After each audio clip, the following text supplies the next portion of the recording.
My friends, Donald Trump, in a devastating response to Lula, canceled the visa of the Brazilian ambassador to the United States.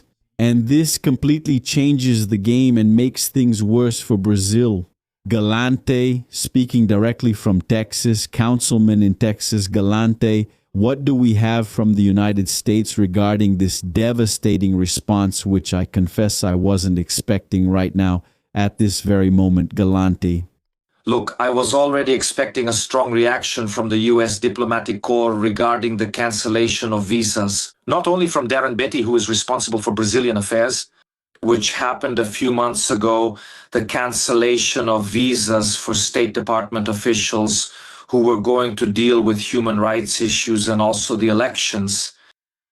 And the process for the American ambassador, who was appointed a month ago, is still pending at Brazil's foreign ministry because of the protocol change. The process is dragging on, which leads one to believe that the Lula government will not appoint him as ambassador. So the Trump administration decided not to wait any longer, decided to act proactively, putting the terms on the table, like, look, this is how it works here. Yeah, and it's not the first time the American government has done this. They're using... And that's why diplomatic protocols and precedents matter, and this diplomatic precedent that was used during the Obama administration. In 2010, when Larry Power was appointed ambassador to Venezuela by Obama, the precedent used was denied by the Chavez government. And then the Obama administration went there and canceled the visa of the Venezuelan ambassador in Washington. So from then on, the countries went 10 years without an ambassador. And by 2019, during Trump's first administration, it culminated in the closing of the embassy in Caracas. After the embassy was closed, economic embargoes followed, and then after the embargoes came the siege, the naval blockade. And after the naval blockade came the capture of a fugitive wanted by the American justice system. That's Mr. Maduro, who's over there in New York now, soaking up the sun in Manhattan Bay. So that's what I said here. In this sequence, we're at the first step that happened with Venezuela in 2010. It remains to be seen if all these steps that were carried out with Venezuela will be carried out with Brazil. It's interesting you brought up a part of history and people question us about it on the internet. Every time we release a video, someone comes and says, you talk, but nothing happens. Why? Because look, from the cancellation of the Venezuelan ambassador's visa to Maduro's arrest, it was almost 20 years 17 years almost, exactly, almost 16, 17 years, right? So it's time, right? Time is what defines these things. Now, one thing is undeniable in the middle of this process, which took almost 20 years. The Venezuelans went hungry.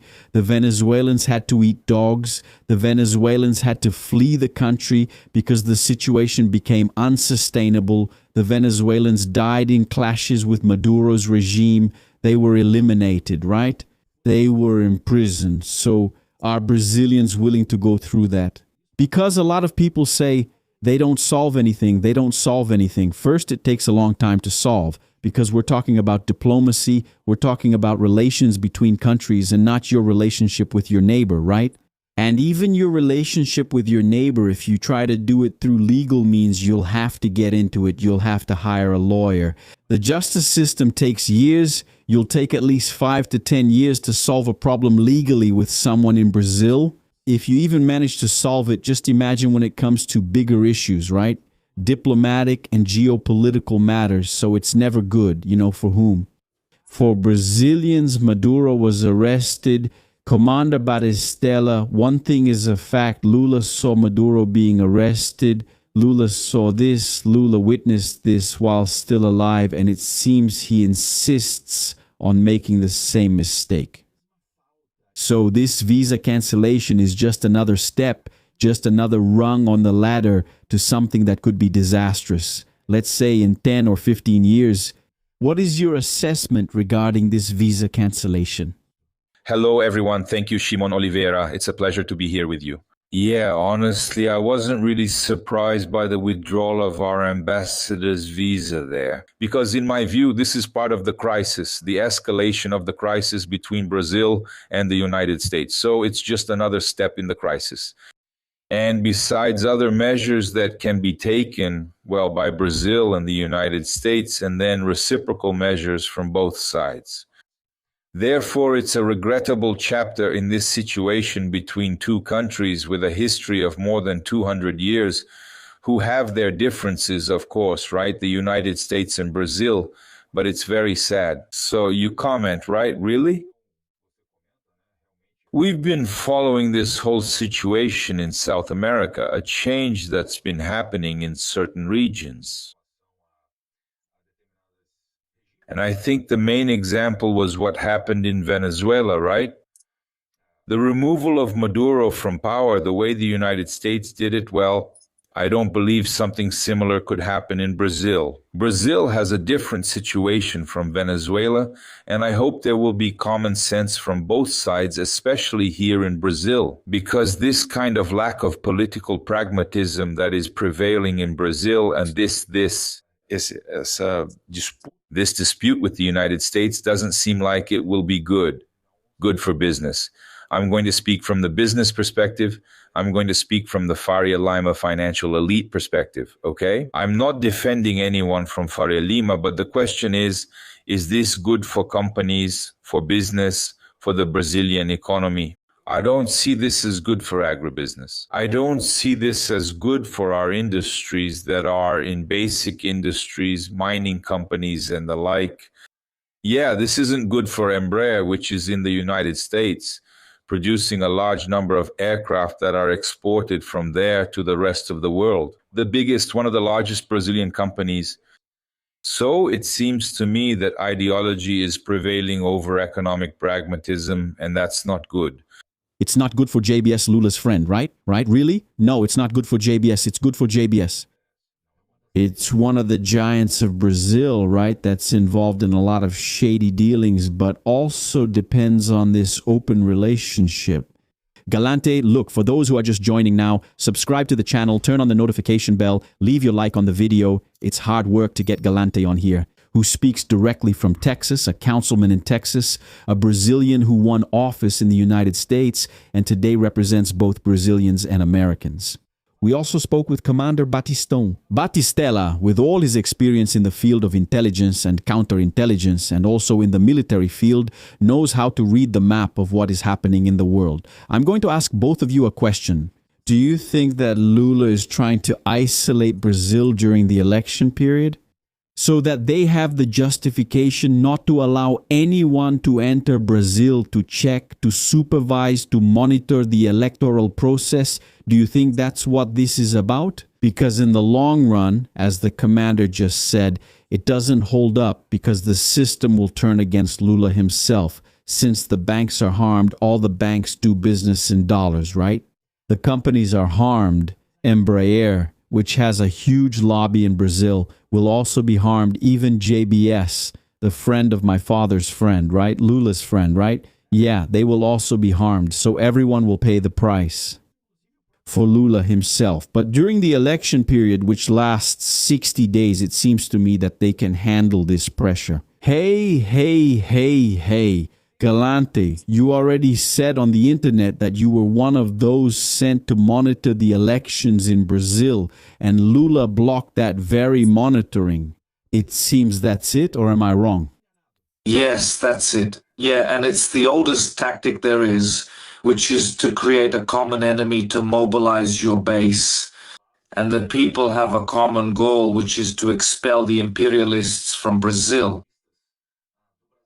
And that's a fallacy that will be used in the political campaign. Yes, regarding the issue of the ambassador's visa cancellation, and I'll get right into this matter of election monitoring. Yes, my understanding is that what seems to have triggered it, what seems to have been the last straw for the United States, was the acceptance of General Luis Gerardo Reis Ribeiro, who is a three-star Venezuelan general and was responsible for the repression of protesters. As you just mentioned, in Venezuela, they were massacred there. Many were killed. He was directly responsible for the government's repression. And since November of 2024, the United States has had economic sanctions against him. There is even an Interpol warrant out for this general. And on Friday, the Brazilian government granted him a diplomatic visa so he could be the military representative, the Venezuelan military attaché in Brazil. So, as I said here, you have the agreement, right, which is the letter accepting the American ambassador's nomination. It wasn't accepted, it was a slap in the face. In fact, on Sunday, I got in touch with some authorities, not only in Washington, but also in Brazil, making it clear, look, this is a slap in the face. That's how it's being seen here in Washington. And on Monday, it was general consternation. And this made people inside the US State Department very irritated. And they decided on Tuesday to make this decision, which for many is a surprise. But for me, speaking from here, it's not a surprise. I'll speak next, but first I wanted to hear from Commander Battistella, and then we'll talk about election observation. Thank you, Galante. Yes, Shimon's question is whether President Lula is trying to isolate Brazil. I wouldn't say it's isolating. My view is that he is trying to be selective. He is selecting then partners, countries, observers that are more supportive of the Brazilian government. So I would ask if Brazil would take the same measures regarding China. Okay, going back to this issue of agreement, which is this stage. Until you reach the final moment when the president receives the appointed ambassador and receives and delivers, let's say receives the person formally and then grants him the status of ambassador. Right? It's a ceremony where the president receives the letter of nomination. Before that, there is a step, according to the Vienna Convention, where this nominee also goes through an acceptance process by the destination country, where he will be accredited as ambassador. And the Brazilian action was very tough. I'm not talking about the two diplomats because of the electoral system. I'm talking about the ambassador. So this Brazil-United States crisis in the diplomatic sphere escalated further after there was an indication of a delay. And what is happening regarding the ambassador who was appointed to officially represent the United States in Brazil? And this also culminates with those two other US government officials who, according to the United States, would come here to discuss systems, the issue of the Brazilian electoral system. The United States says there is no interference. So, I ask if the United States would take any action, or if Brazil would take any action. It's about freezing, about keeping things on hold. That's the evolution of the process, which culminates with the final acceptance of the ambassador. In relation to China, in relation to Russia, and also in relation to Iran. So answering your question, Shimon, I don't know if Brazil is trying to isolate itself. I think Brazil is trying to be selective. That's the way I see it. And then obviously, right, choosing. The United States in this selection is in a situation where both countries are literally in an escalating rivalry, which at this moment is in the diplomatic sphere. And once again, I emphasize how much this will spill over, even beyond what has already happened with tariffs, into the economic side of the relationship between the two countries. I will add to Battistella's words. Brazil not only wants to be selective, but is also being selected and is selecting to have diplomatic relations with countries that are antagonistic to the interests of the United States in the Western Hemisphere, giving preference to Russia, to China, to Iran. And this goes against not only the economic interests, but also the security interests of the United States. It should be noted that Argentina is a clear example. She just spoke, called her ambassador back to Argentina, and Brazil called the Brazilian ambassador back to Brazil. In other words, at this moment, neither Argentina nor Brazil has ambassadors who represent their embassies. This is a serious matter and a historical precedent. And on the same day, and this is very symbolic, the United States signed a civil nuclear cooperation agreement with Paraguay. In other words, Paraguay entered into an agreement on nuclear facilities for use in electric power generation, And we all know what they're going to do with that. There's already an agreement regarding data centers because Paraguay has an 80% surplus of electric energy thanks to the agreement with Itaipu. They only use 20% of the energy they're entitled to from the Itaipu side, right? They have surplus electricity to run data centers and are in a geographically advantageous position for American companies because a data center there in Paraguay distributes information to all the countries in Latin America, Uruguay, Argentina, Chile, to Brazil itself in the south, central Brazil within Brazil, and also to the country to the north. So this is supplemented by electricity, providing a hydropower backup system, and it's shared with Brazil. And in this case, the one who made this agreement is already anticipating a diplomatic escalation with Brazil. Look, if Brazil shuts down Itaipu, Paraguay won't have electricity. So if we're going to invest billions of dollars in the data center here, it's better for us to have a backup for this hydropower. Initially, it uses power from Itaipu, but if the diplomatic escalation with Brazil continues, if we keep provoking the United States to the point of becoming geopolitical adversaries, we need to have nuclear energy to provide the power for this data center, which will be funded with American capital. Look, allow me to corroborate what Galante said. This issue with Itaipu is fundamental. In the relationship that exists between Brazil and Paraguay in the production, generation, and distribution of electric energy. And Galante pointed out this surplus that belongs to Paraguay and that Brazil will very likely need to buy. And then, with this investment from the United States, from the Americans, let's say, to build a data center in Paraguay. Yeah, this has to be seen by Brazil as something important. We can't play with fire here, okay? Well, I would like to, still in this selective round that we're talking about, because the situation in Argentina was mentioned, we have Milley's statement here from last week, which was very forceful, very critical. And he, in an interview with La Nación there in Buenos Aires, reiterated everything he said. Yeah, so we're mentioning, right, Paraguay, the United States, Paraguay, and Argentina. And I'd like to bring Colombia into the conversation. This week, the new president of Colombia takes office. And then I ask, what will diplomatic and bilateral relations between Brazil and Colombia look like? Considering that these members of the São Paulo Forum are losing their seats, Colombia has lost its seat in the São Paulo Forum. And what about Brazil now, right? Yes, what now? We know from the press that President Lula called President Xi Jinping last week asking for support. To Putin as well? Well, to Putin, I confess that I didn't. And then it comes back. BRICS. Okay, Brazil, how does South Africa fit into this situation? Probably even from what I see of South Africa supporting Brazil. But what about India? With that Indian pragmatism, staying relatively quiet and acting very much in its own interests. So what? Will Brazil end up depending on Russia and China's military and economic protective umbrella?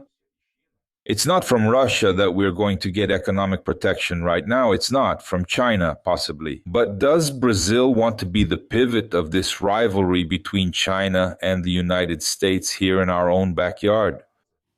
That's a question I'll leave to the audience. Commander, you said that Brazil would be, or maybe could be, defended by China economically. But in this case, if Brazil puts itself in that position, it's a position of slavery, right? Because China doesn't finance anyone at all. It takes, it extracts, it gives. It gives the policy that we already know. It's already been mentioned, this debt trap, right? Where you buy things anyway, you make investments, but then obviously we lose our own sovereignty over what was built within our country. And then you have soybeans leaving, possibly from a farm that serves Chinese interests, leaving from a port terminal controlled by China and going to feed the Chinese both there and here? What about the food for our own people? And there's also something else, which is the time factor. Galante, it's different from Maduro.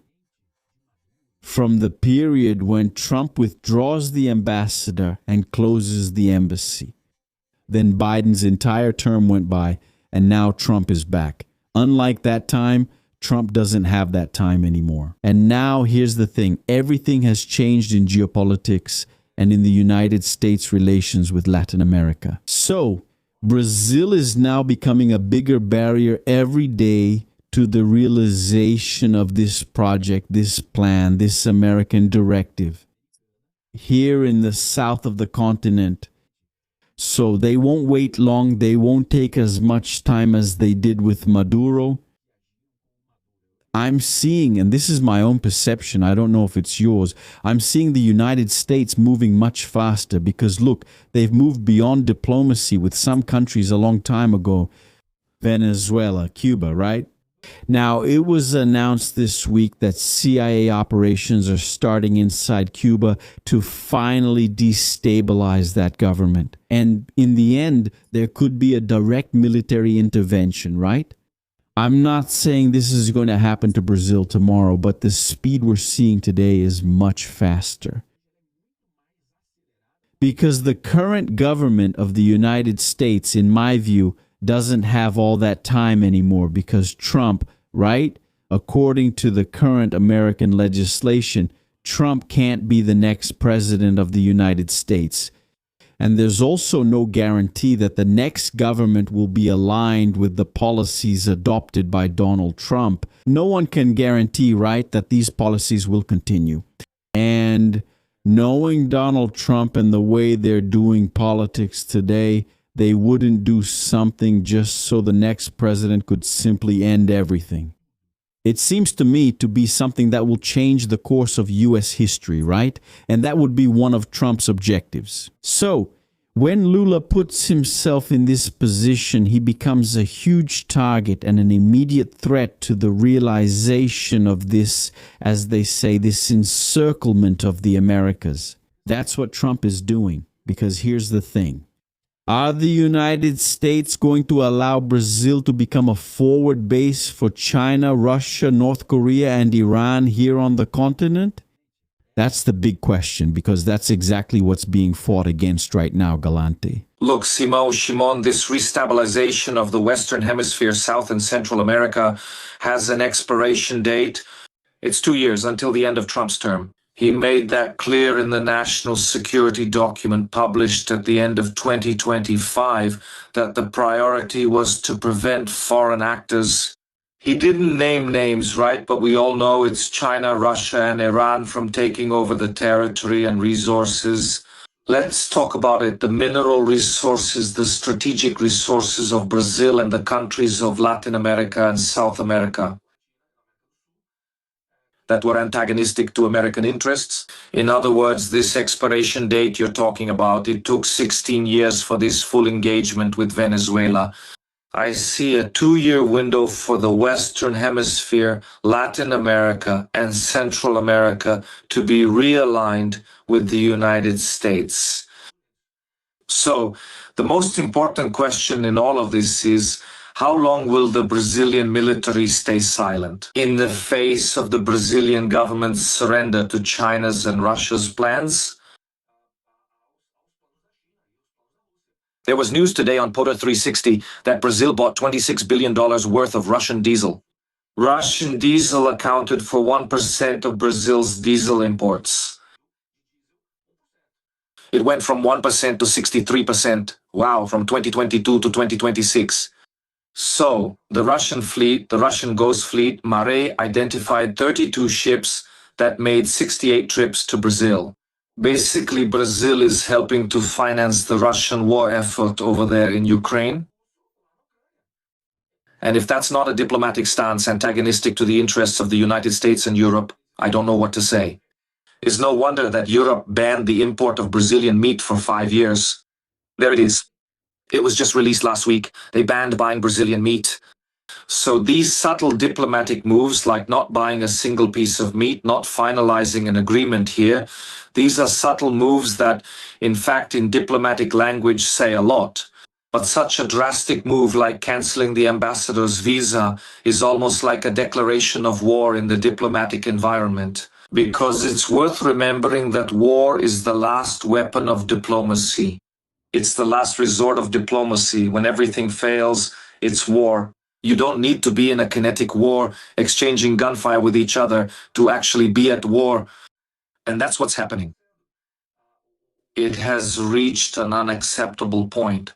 The United States no longer accepts Brazil's strategic position, being strategically aligned with China and Russia, financing and helping to finance the war efforts in Ukraine, and the consequences are there for everyone to see.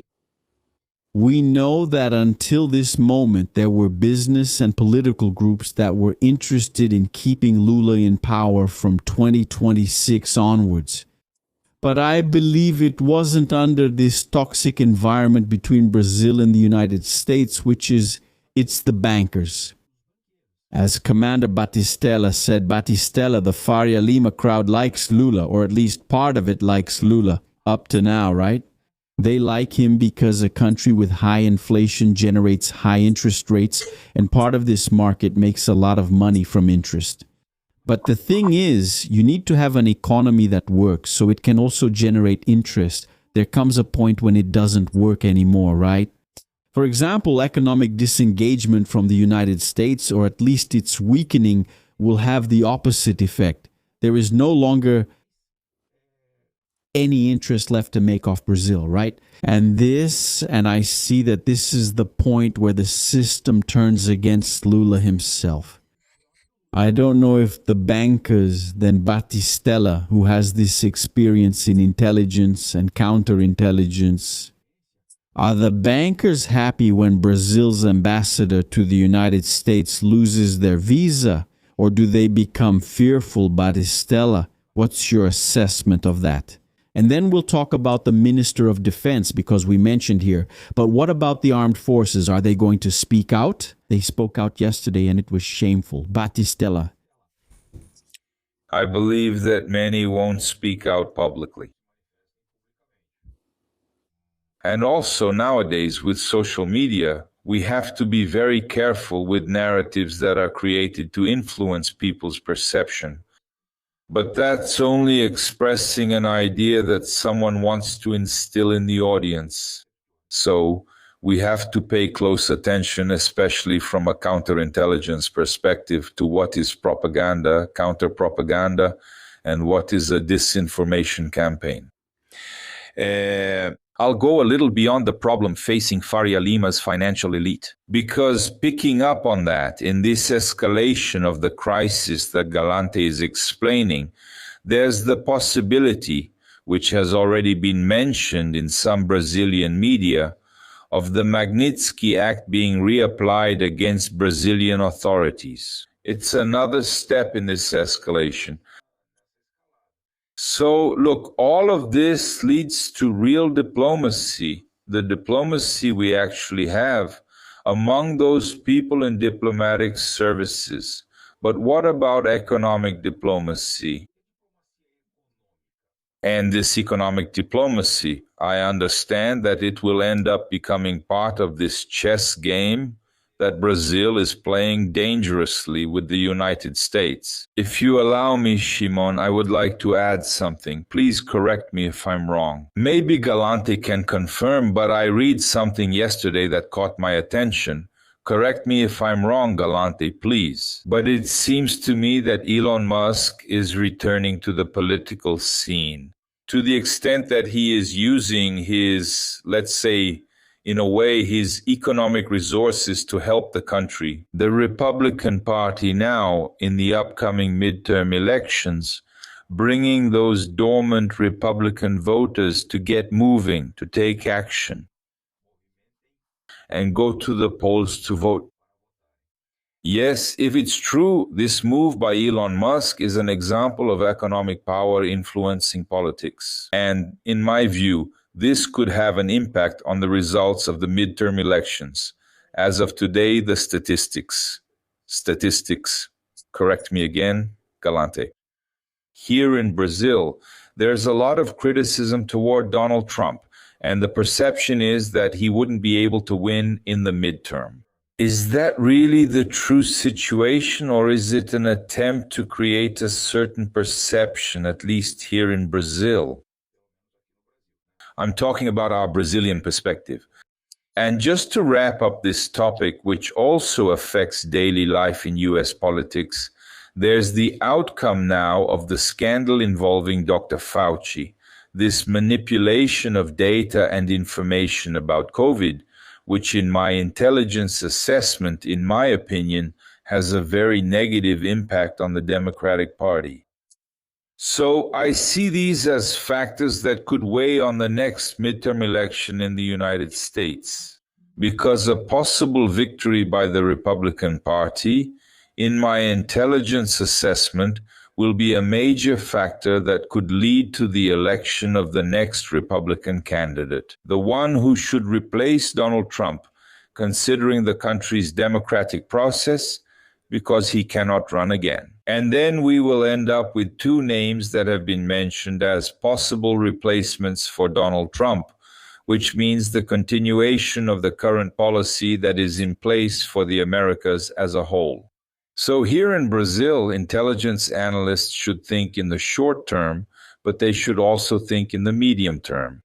That's my contribution. Very well. Galante, you responded yesterday to the statement made by José Muccio, who is the Minister of Defense of Brazil, right, when he openly said, look, if the Americans want to invade Brazil, we're going to have to open the door. He's not wrong in the sense that militarily, Brazil wouldn't have any capacity to face the United States, and this isn't the first time that's been said, right? We're seeing even the Brazilian army itself and the American army take on this position of weakness. Last week, the Brazilian Air Force itself made a statement saying they won't have enough fuel to supply the planes, the fighter jets, until the end of the year, right? It's running out, the money is gone, they're broke. The Army is facing the same problem. The Navy also has its own big difficulties, but you answered him in a different way. It seems like his statement was quite a trap, Galante. Brazilian military personnel today are being overwhelmed, ridiculed from all directions. First, they lost the trust of the people because the people stood in front of the barracks asking them to take a more active role in guaranteeing the integrity of the 2022 elections. And the army itself refused to do that, a report that led to nothing. The rest of the story, everyone knows what happened. So the population lost trust in the military. The political class that's in charge uses the military as a pawn for their political narratives. Minister Muccio is not interested, not even a little bit interested in making the necessary reforms or bringing resources to the department and strengthening the military. Why? Because he is two-faced. His public speech is, look, we don't have money, we need resources, the military is in dire straits, you yourself said there's no fuel, no money for fuel, no money for food. But at the same time, he does nothing, or if he does, he is not effective at all in bringing money to the department. Almost 40 in budget cuts under Lula's government. So one very important thing to remember is that the United States is the United States. He designated the PCC and the CV as terrorist organizations. Yeah, the following week the government also cut another big chunk from the armed forces budget, which was the opposite. They should give more money to the armed forces, help close the borders, and fight organized crime. And that was it. So it got to the ridiculous point where 3 military commanders were put in front of an audience, and Lula gave a political speech saying, look, here are our troops, poor guys, they need money, we have to help them. But in public, the speech is one thing, but in practice, the action is another. And what he did, carelessly, was to echo the speech of the Minister of Foreign Affairs, Mauro Vieira. Yes, saying that he sent a report to the Brazilian Congress saying that there was a risk of the United States invading Brazil. which is a complete lie, which is a complete fallacy. So the minister, when he echoes saying, look, if the United States invades here, you might as well let them in. He is doing a disservice. He is echoing a government narrative that is meant to create a common enemy. We already talked about it at the beginning of the show, creating the common enemy, that we have to expel the imperialists. He is not there asking for attention to strategic problems and more money, funding for the department. So these people are very cunning. They are very sophisticated. The unsuspecting Brazilian doesn't understand what he is doing. What he is doing is throwing them under the bus, throwing them to the wolves to gain political advantage. And if he had any self-respect, and if the commanders themselves, the military commanders themselves had any self-respect, they should have already resigned from their positions. When there were cuts in the armed forces budget right after the designation of Comando Vermelho and PCC, they should have resigned from their positions, and the defense minister himself should have resigned. But that's not what happened. It's worth remembering the following. Who is Muccio? Muccio was the Minister of Institutional Relations in Lula's first government, and Lula appointed him to the TCU at the end of his first term. He was made president of the TCU at the last minute by Temer before the government transitioned to Bolsonaro. And as president of the TCU, he was responsible for the document that said that it is implementing paper ballot voting was impossible because it would cost too much. There was no way to implement it. In other words, for the report that said paper ballot voting could not be implemented. And this report was used by Barroso in 2019, taking it to the Supreme Court to say that paper ballot voting was unconstitutional. He is part of the system. When Lula won for the second time, he brought in his man, who worked in the shadows inside the TCU, and was instrumental in not implementing paper ballot voting in Brazil, which would have brought transparency to the electoral process and legitimacy. Not only transparency, but also legitimacy. Today, if the Brazilian elections were held today, I would categorically say that the Brazilian electoral process, no matter who wins, Flavio or Lula, it would have Brazil, and its electoral result would not be accepted by the United States or the international community. In other words, Brazil would become an international pariah, just like Maduro in 2024 won his election, but was rejected by the United States and the majority of the international community. So that's the path Brazil is following. We have here an infiltrator from the system, a soldier of the socialist regime as Brazil's defense minister, walking all over the military, just like his irresponsible statements. That comes through very clearly to me. That's why I made the video with a specific and personal criticism of Brazil's defense minister. So he makes the big move. Look, you who are following us, the big move is to play the victim. The Americans are coming to get us, and then try to stir up feelings of nationalism. No, we have to defend our homeland, right? Lula is still betting on that, but that doesn't work, does it? It's been 20 years of socialism, communism, right? Everything they say here, when you get to the supermarket, none of that matters because they didn't factor in the Russians, and that's something they failed to reckon with. Diesel, yes, they're buying it from Putin and financing the war, the invasion of Ukraine, but in the Brazilian supermarket, with Russian diesel, with sales and deals with the Chinese, they don't control the prices. Then the housewife gets to the market and remembers that the president is Lula. We hope they remember that when it's time to vote. So Batistella, the defense minister, makes a statement, and you think he's admitting Brazil is weak, but the situation is more complicated. Look, I have to say that my assessment of the minister's statement is that it was unfortunate. It's important for your audience to know that the relationship between Brazilian military personnel and the United States has been very professional for decades. Yes, there is mutual respect, yes. Anyway, it's important to point out that Brazil has received significant contributions in terms of training.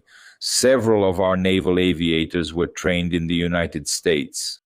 It's important to point out something that few people mention, which is the excellent relationship between Brazilian and Argentine military personnel. Okay? It's something that gained a lot of strength after the Falklands War. So, There have always been military exercises between Brazil and Argentina, just like between Brazil and the United States, because of the good relationship that Brazil also has with the French armed forces and those of several other countries. So, in my view, Brazilian military personnel have always stood out for their professionalism and military diplomacy. Therefore, I think this kind of statement is out of place in Brazil because it creates this atmosphere. What? What? This fear that we are going to be invaded by the United States Armed Forces? I don't see it that way. From what I follow in our open sources, I don't think there's any support at all for creating this kind of thing. Like you said, this narrative is so negative, and it only contributes to the Brazil-United States crisis advancing in this way, which isn't good for either side, okay? That's my opinion. Guys, to help strengthen our video and reach more people, type plastic diplomacy here. Yes, let's use this slogan to shake up the system. Go follow Galante. He's doing a collab with me on the channel, so I want you to follow him. Let's strengthen our analysis community here on YouTube. Now also follow Galante and Commander Batistella on social media. Thank you. Thank you. Shimon Oliveira, thank you for the opportunity. I'd like to share a thought, a line of thinking for your audience and for all of Brazil. It's important that those involved in Brazilian diplomacy, the financial market, as we've already mentioned here, and the military understand the distinction between politics and what is in the state's interest. If the institutions continue to take sides and move away from shared interests for political reasons, political motives start contaminating what should serve the interests of the Brazilian and American people.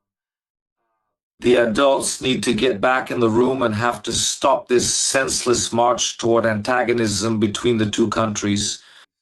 Follow me on Instagram, @mauriciogalante.us and Mauricio M. Galante, @Mauricio M. Galante US.